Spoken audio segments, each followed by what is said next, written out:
2025 വർഷത്തിലെ ഈസ്റ്റർ വിഷു പ്രമാണിച്ചുള്ള ആനുകൂല്യ വിതരണങ്ങൾ ആരംഭിക്കുന്നു. സാമൂഹിക സുരക്ഷ ക്ഷേമ പെൻഷൻ ഗുണഭോക്താക്കൾക്ക് ഒരു ഗഡു പെൻഷൻ കൂടി അനുവദിച്ചു. ഏപ്രിൽ മാസത്തെ പെൻഷനാണ് വിഷുവിന് മുൻപ് വിതരണം ചെയ്യുന്നത്. ഇതിനായി 820 കോടി രൂപ അനുവദിച്ചതായി ധനകാര്യമന്ത്രി KN ബാലഗോപാൽ അറിയിച്ചു. 62 ലക്ഷത്തോളം പേർക്കാണ് 1600 രൂപ വീതം ലഭിക്കുന്നത്.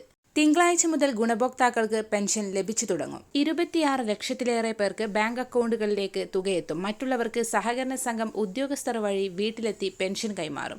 വിഷുവിന് മുൻപ് മുഴുവൻ പേർക്കും പെൻഷൻ ലഭിക്കുന്നുവെന്ന് ഉറപ്പാക്കണമെന്ന് മന്ത്രി ബാലഗോപാൽ നിർദ്ദേശിച്ചു. 8.46 ലക്ഷം പേർക്ക് ദേശീയ പെൻഷൻ പദ്ധതിയിലെ കേന്ദ്രവിഹിതം കേന്ദ്ര സർക്കാരാണ് നൽകേണ്ടത്. ഇതിനാവശ്യമായ 24.31 കോടി രൂപയും സംസ്ഥാനം മുൻകൂർ അടിസ്ഥാനത്തിൽ അനുവദിച്ചിട്ടുണ്ട്. ഈ വിഹിതം കേന്ദ്ര സർക്കാരിന്റെ PFMS സംവിധാനം വഴിയാണ് ഗുണഭോക്താക്കളുടെ ബാങ്ക് അക്കൗണ്ടുകളിലേക്ക് ക്രെഡിറ്റ് ചെയ്യുന്നത്. എല്ലാവിധ സർക്കാർ അറിയിപ്പുകളും നിങ്ങളിലേക്കെത്താൻ ഈ ചാനൽ സബ്സ്ക്രൈബ് ചെയ്യുക.